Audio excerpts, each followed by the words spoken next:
Start by opening the fridge.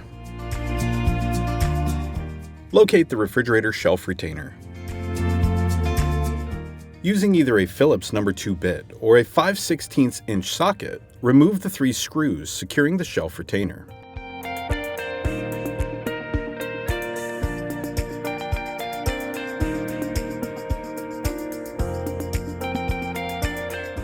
Next, carefully remove the crisper glass cover. Reinstall the new shelf. When reinstalling, make sure that the glass cover sits equally on the shelf support brackets. Reinstall the shelf retainer, being careful not to strip the screws.